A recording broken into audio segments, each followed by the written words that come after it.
నమస్తే, welcome to సాక్ష్యం. ముందుగా బులెటిన్లోని వెల్కమ్ టు సాక్ష్యం. ముందుగా హెడ్లైన్స్ చూద్దాం. సుపరిపాలనలో తొలి అడుగు జ్యోతి ప్రజ్వాలన చేసిన చంద్రబాబు, పవన్, లోకేష్, పురంధేశ్వర్. ఏపీలో కూటమి పాలనకు ఏడాది పూర్తి. అమరావతిలో ప్రత్యేక సదస్సు, సీఎం చంద్రబాబు అధ్యక్షతన కార్యక్రమం.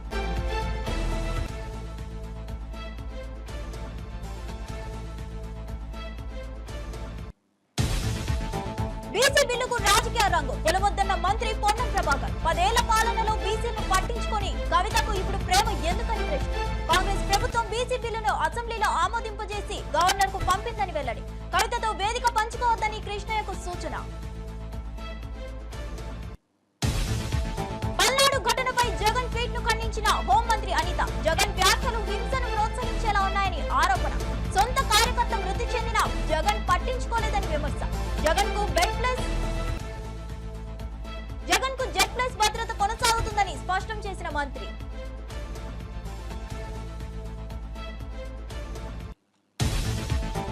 జూన్ 29న నిజామాబాద్ కు కేంద్ర మంత్రి అమిత్ షా. పసుపు బోర్డు కార్యాలయాన్ని ప్రారంభించనున్న హోంమంత్రి.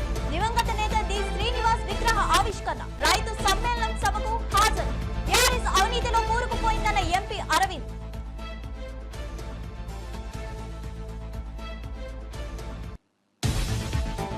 సాయంత్రంలోగా చంపేస్తామంటూ ఎంపీ రఘునందన్ రావుకు బెదిరింపు కాల్. మావోయిస్టులమంటూ అగంతకుడి బెదిరింపు. మధ్యప్రదేశ్ నుంచి కాల్ చేస్తున్నట్లు తెలిపిన వ్యక్తి గుమ్మాయిగూడలో కార్యక్రమంలో ఉండగా ఫోన్. డీజీపీ ఎస్ఏలకు రఘునందన్ రావు ఫిర్యాదు. రాష్ట్రంలో సుపరిపాలన అందించడమే లక్ష్యంగా ఏపీ ప్రభుత్వం ముందుకు సాగుతుంది.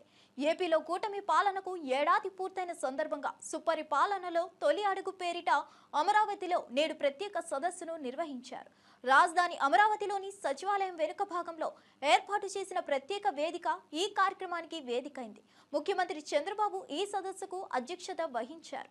ఈ సదస్సు ద్వారా గత ఏడాది కాలంలో ప్రభుత్వం చేపట్టిన సంక్షేమ అభివృద్ధి కార్యక్రమాలను సమీక్షించడంతో పాటు భవిష్యత్తు కార్యాచరణ, 2 ఏడాది లక్ష్యాలపై విస్తృతంగా చర్చించారు. ముఖ్యమంత్రి చంద్రబాబు, ఉప ముఖ్యమంత్రి పవన్ కళ్యాణ్, రాష్ట్ర మంత్రి నారా లోకేష్, ఎంపీ దగ్గుబాటి పురంధేశ్వరి జ్యోతి ప్రజ్వాలన చేసి ఈ కార్యక్రమాన్ని లాంఛనంగా ప్రారంభించారు. ప్రభుత్వ పాలనలో అధికార యాంత్రాంగం, ప్రజాప్రతినిధుల భాగస్వామ్యాన్ని మరింత బలోపేతం చేసే దిశగా ఈ కార్యక్రమాన్ని వినూత్నంగా రూపొందించారు.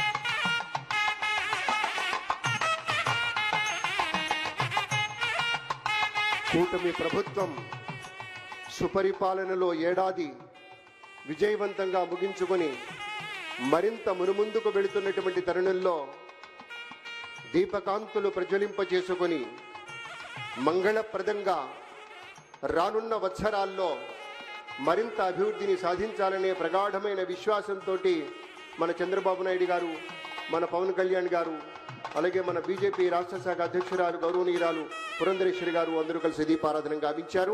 పల్నాడు జిల్లాలో సింగయ్య అనే వ్యక్తి మృతి చెందిన ఘటనకు సంబంధించి వైఎస్ఆర్ కాంగ్రెస్ పార్టీ అధినేత వైఎస్ జగన్మోహన్ రెడ్డి చేసిన ట్వీట్ పై రాష్ట్ర హోంమంత్రి బంగళపూడి అనిత తీవ్ర ఆగ్రహం వ్యక్తం చేశారు.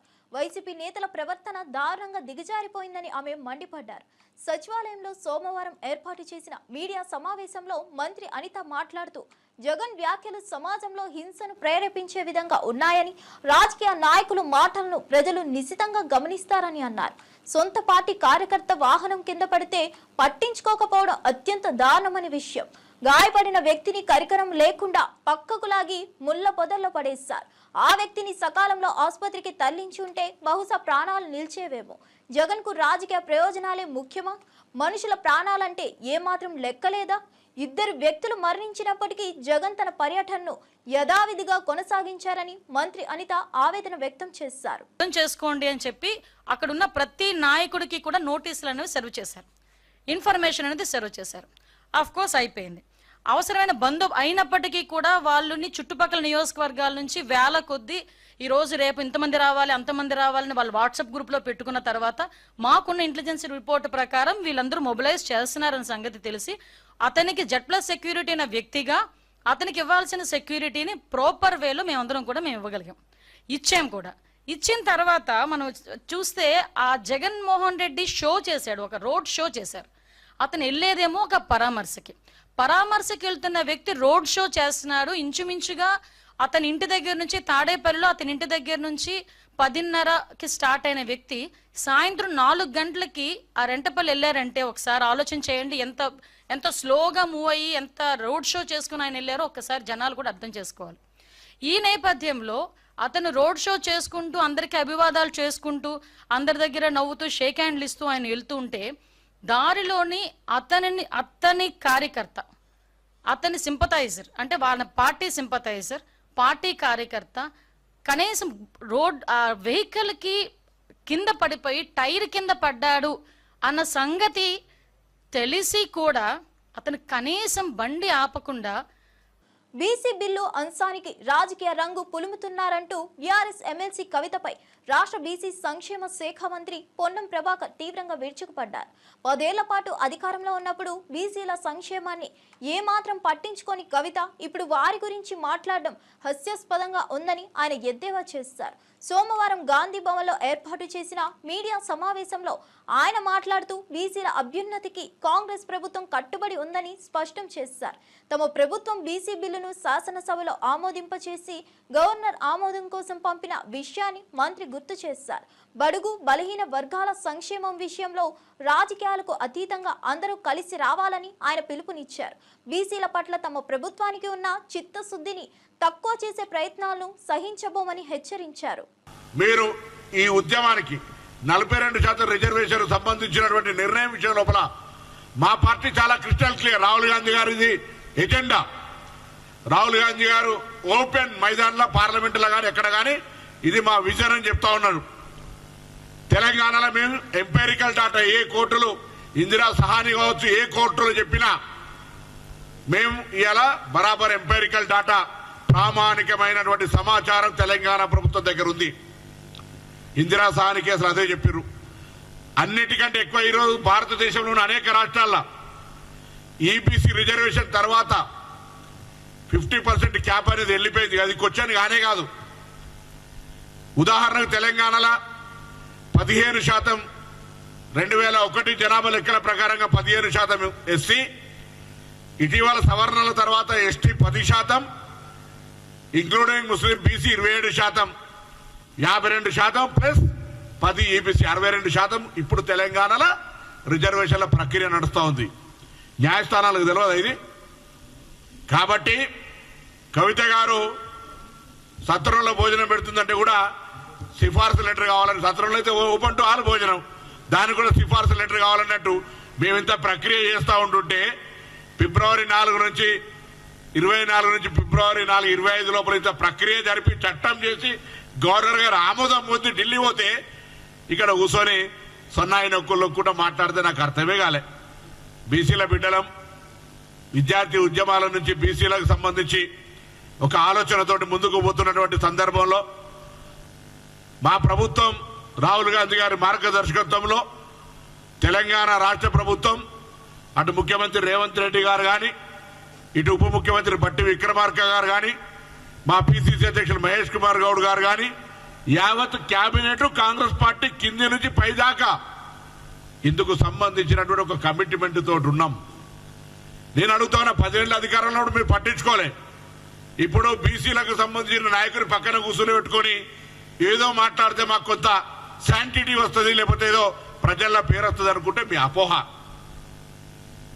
దీంతో ఇంకొకటి కూడా క్రిస్టల్ క్లియర్ అవుతుంది. ఒకవేళ క్రిస్టల్ క్లారిఫై ఇస్తే పర్వాలే, లేకపోతే బీజేపీ టీఆర్ఎస్ మేము చాలా కాలంగా చెప్తున్నటువంటి దోస్తాని మళ్ళొక్కసారి కాంగ్రెస్ పార్టీని ఎక్కడో కాడ ఇరికేయాలనేటువంటి ప్రయత్నం కొరకు కుట్ర చేసే ప్రయత్నం చేస్తున్నారు. దీన్ని బలైన వర్గాలకు సంబంధించిన అంశాన్ని తాకట్టు పెట్టి నేను మళ్ళీ కోరుతా ఉన్నా, దయచేసి బలహీన వర్గాలకు సంబంధించి కాంగ్రెస్ పార్టీ మా ప్రభుత్వం ఏర్పడ్డ తర్వాత ప్రతి కార్యక్రమం ఓపెన్ లా ట్రాన్స్పరెంట్ గా కార్యక్రమం చేస్తా ఉంది. కవిత గారు నిజంగా మీకు అంత చిత్తశుద్ధి ఉంటే ఈ సమాచార సేకరణ జరిగే సందర్భంగా మీ తండ్రి గారు కావచ్చు, మీ పక్కన ఉన్నటువంటి తండ్రి గారు. రాబోయే ఎన్నికల్లో BRS party working president KTR కు ఓటమి తప్పదని, ఆ పార్టీ నుంచి మాజీ మంత్రి హరీష్ రావు మినహా మరెవరూ గెలిచే అవకాశం లేదని నిజామాబాద్ ఎంపీ ధర్మపురి అరవింద్ జోస్యం చెప్పారు. బీఆర్ఎస్ పార్టీ అవినీతిలో పూర్తిగా కూరుకుపోయిందని ఆరోపించిన ఆయన ఆ పార్టీ నాయకులను తక్షణమే అరెస్ట్ చేసి జైలుకు పంపించాలని ప్రభుత్వాన్ని డిమాండ్ చేశారు. ఈ రోజు ఆయన మీడియాతో మాట్లాడుతూ ముఖ్యమంత్రి రేవంత్ రెడ్డి ఉదయం బెదిరించి సాయంత్రం వారితోనే ములాఖాత్ అయితే కాంగ్రెస్ పార్టీకి భవిష్యత్తు ఉండదని హెచ్చరించారు. అవినీతి ఆరోపణలు ఎదుర్కొంటున్న వారిపై కఠిన చర్యలు తీసుకోవాలని, లేకపోతే ప్రజల్లోకి తప్పుడు సంకేతాలు వెళ్తాయని ఆయన హితవు పలికారు. ఇక మిగిలింది ఏ రకంగా సీనన్న గారిది ఆయన ఫేస్ కానీ అన్నీ ఏ రకంగా ఉన్నాయో ఇక అమిత్ షా గారు ఇనాగ్రేట్ చేసినాకనే మీ అందరు చూస్తారు. He has done a great job. సీనన్న గారి అభిమానులు, ఆయన శిష్యులు అందరూ కూడా హర్షిస్తారు అది చూసి. లోకల్ బాడీ మీటింగా, our party meeting routine process. ఎప్పుడు వస్తాయి లోకల్ బాడీ? మేము ఎప్పుడు రెడీ ఉంటాం. ఇందూరు బీజేపీ అయితే ఎప్పుడు రెడీ ఉంటుంది ఎలక్షన్. జూలైలో పెట్టమని. ఇంకో విషయము, ఈ కార్యాలయం ఏదైతే అమిత్ షా గారు ఓపెన్ చేస్తున్నారో ఇది కేవలం టెంపరీ. జిల్లా పరిషత్ ఆఫీస్ వెనకాల ఉన్న 2 ఎకరాలు స్థలాన్ని కేటాయించమని ఆల్రెడీ వినతులు పోయినాయి. అది నేను మొన్న కలెక్టర్ గారి దగ్గరికి వెళ్ళినప్పుడు కూడా మాట్లాడడం జరిగింది. ఆయన కూడా ప్రాసెస్లో పెట్టిండు దాన్ని. రానున్న కాలంలో జిల్లా పరిషత్ ఆఫీస్ కూడా పాతగా అయిపోయింది కాబట్టి కొత్త భవనం ఏదైతే జిల్లా పరిషత్ కడతారో ఇంకో చోట కట్టి అక్కడ ఉన్న జాగాను కూడా పసుపు బోర్డుని ఎక్స్టెండ్ చేయాల్సిందిగా దట్ ఈజ్ మా ఉద్దేశం. గవర్నమెంట్ కోఆపరేట్ చేస్తే సంతోషం. యాజ్ ఆఫ్ నౌ అయితే 2 ఎకర్స్కి ఆల్రెడీ రిక్వెస్ట్ పెట్టడం జరిగింది, ప్రాసెస్లో ఉంది. మంత్రి లేకపోవడం జిల్లాకి దురదృష్టం. అది నేనే ఫాలోఅప్ చేస్తాను. వీలైనంత తొందరగా గవర్నమెంట్ ఇస్తే స్టేట్ గవర్నమెంట్ సంతోషిస్తాను.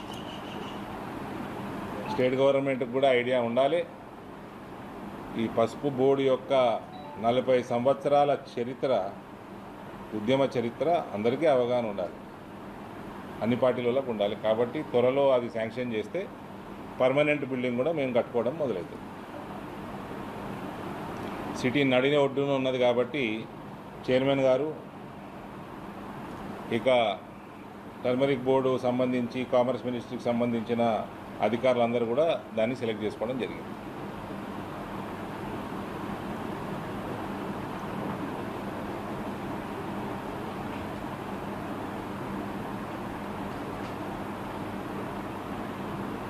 మెదక్ పార్లమెంట్ సభ్యుడు బీజేపీ నేత రఘునందన్ రావుకు సోమవారం బెదిరింపు కాల్ రావడం సంచలనంగా మారింది.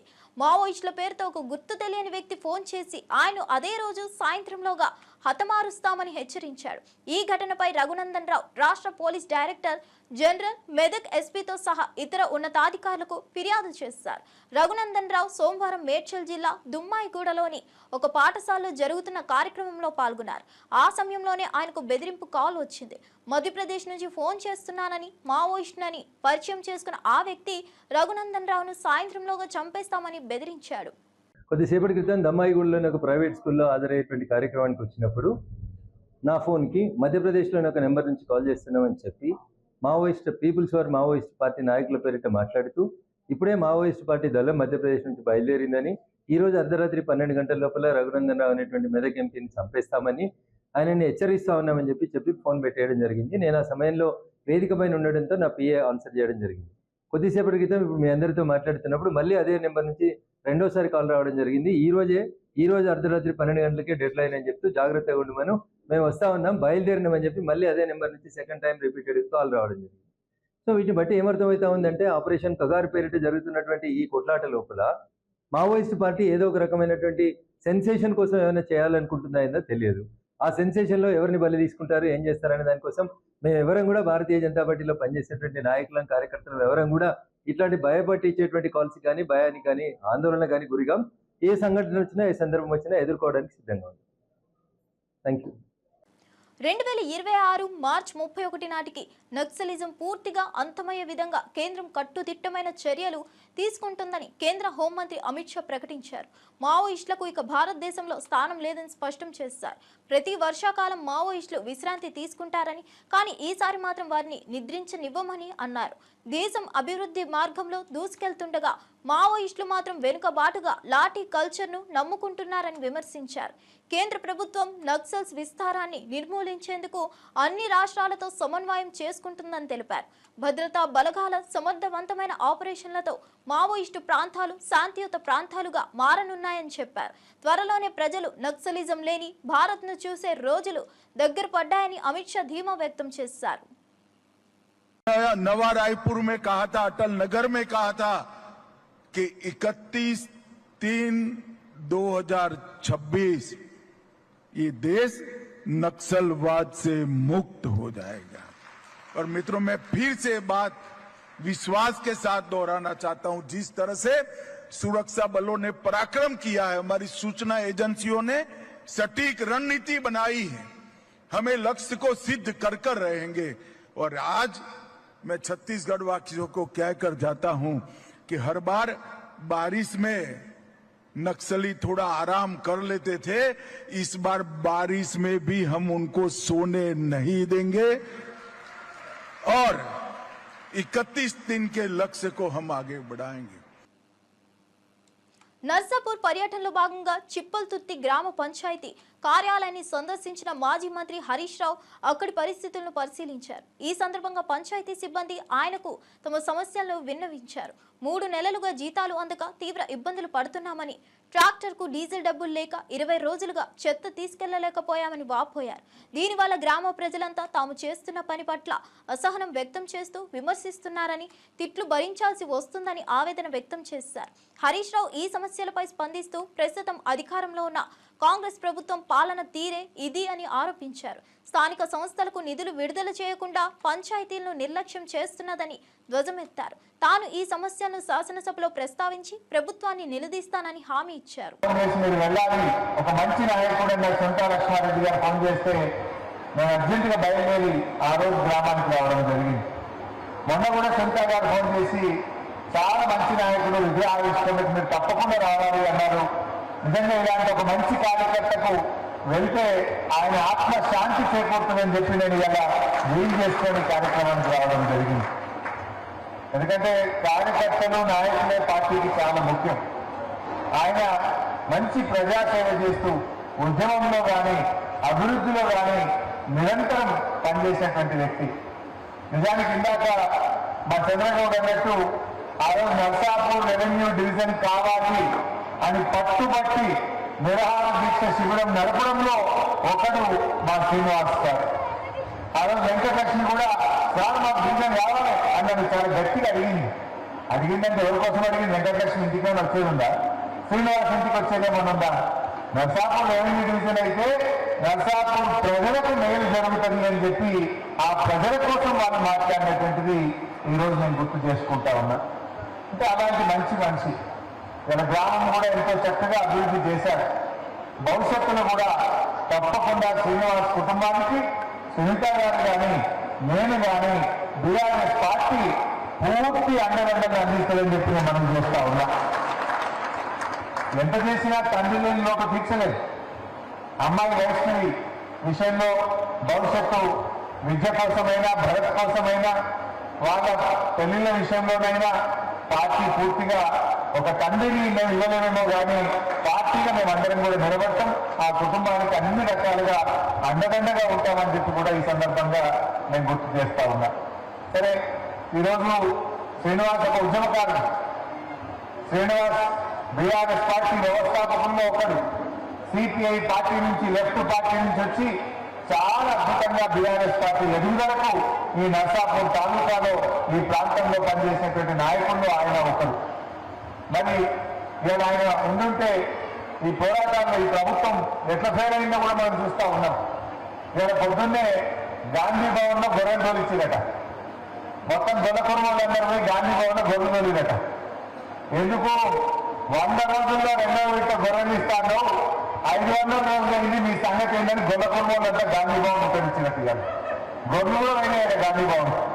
మా యాదవ్ బీజేపీ ఎంపీ బండి సంజయ్ పై బీఆర్ఎస్ ఎమ్మెల్యే పాడి కౌశిక్ రెడ్డి ఆగ్రహం వ్యక్తం చేశారు. నీకు అసలు దిమాక్ ఉందా బండి సంజయ్ అని వ్యాఖ్యానించారు.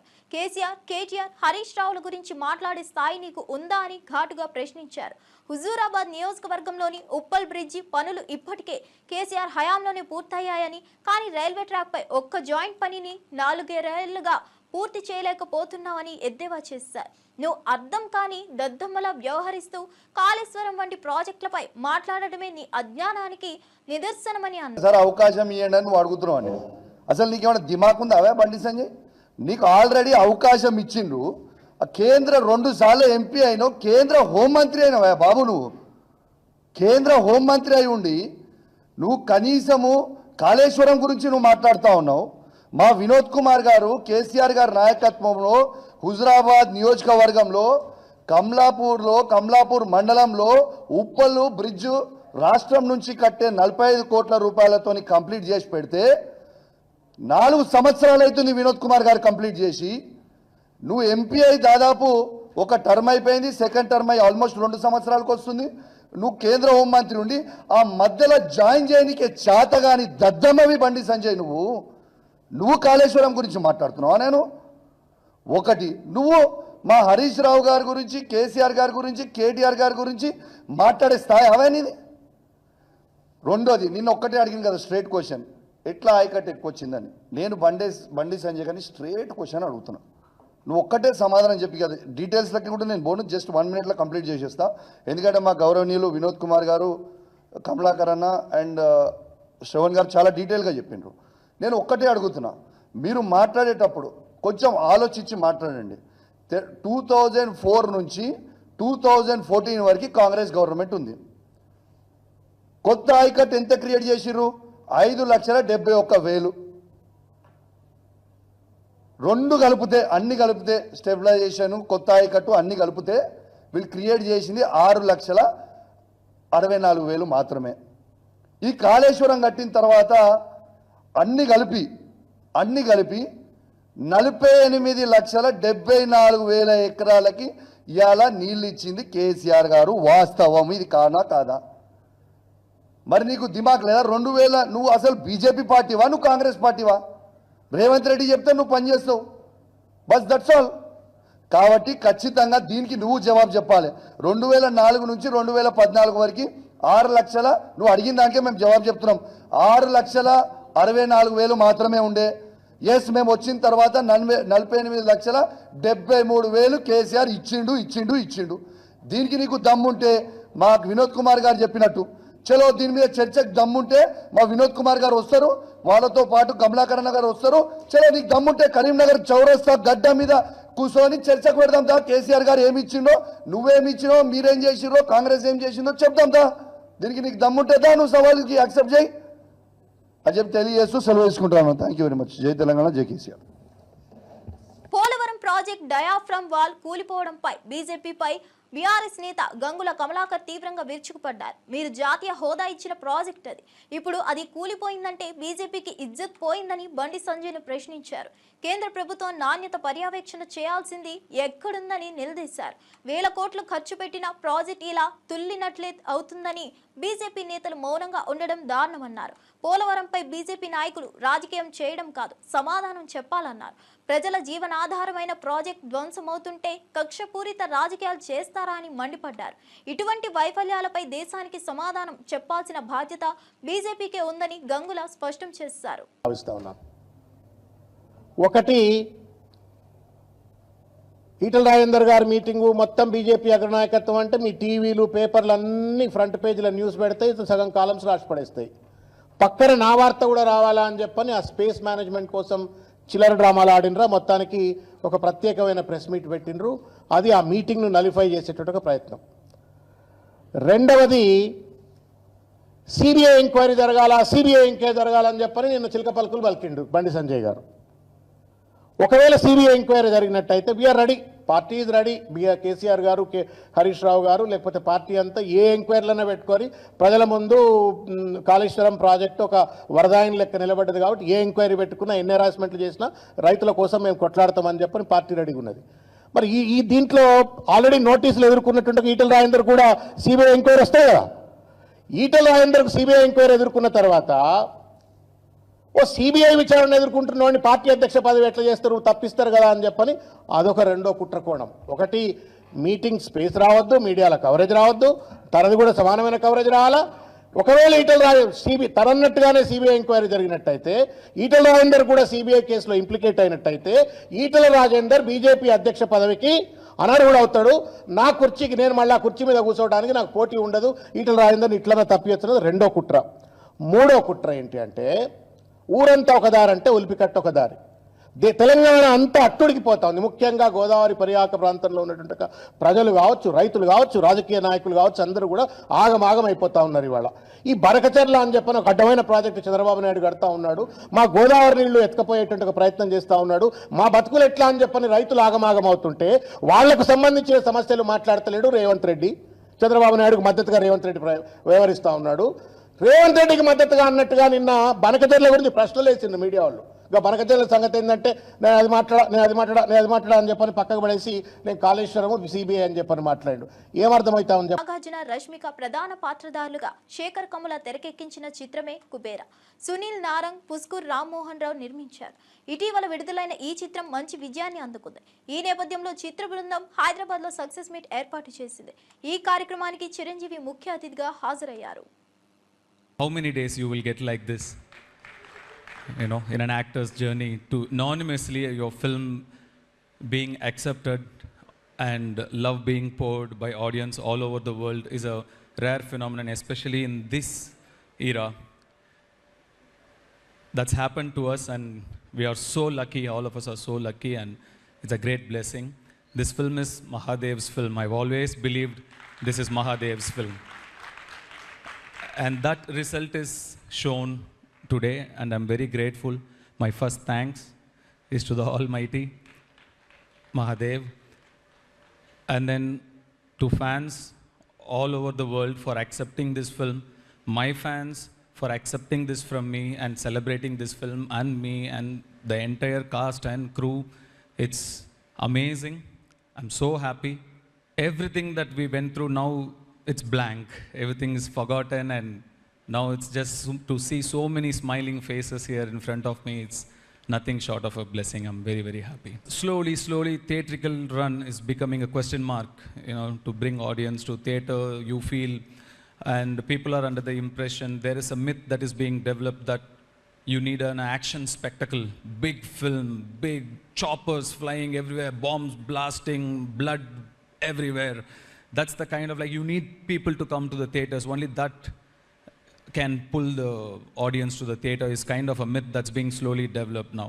You have given hope to so many filmmakers and for theatrical run that with heart, just heart, you can bring people to the theaters. Emotion is the biggest grandeur. That is the most grandest, what more can be bigger than human emotion? I don't think anything is bigger than human emotion. These films like this should happen to give hope to future filmmakers also. Filmmakers, the next generation filmmakers, shouldn't think like big films, big sets, CG, superhuman, superhero. No, superhuman. That should they should think human drama will work. It is a very important film, sir. Not because I am in it, not at all. It's not coming from that place at all. So in that way, I think there are a lot of filmmakers and lot of people in general are going to be very thankful to you. You have pulled off this miracle in these times. Similarly, a film in Tamil also worked brilliantly. Tourist Family, a film. Even that film, a simple human drama, pulled audience to theater. So people are ready to watch. So we should start thinking in that angle. And all of you would have seen all the, whoever spoke here, the cast and crew, everybody, such positive people, all of them, each and one of them are so positive in their own sweet way. When all these so many people come together, the result can be only positive, right? And I'm not going to thank each and every one of you. We've thanked each of us, all of us, with each other enough number of times. So just one big thanks to all of you. That's all.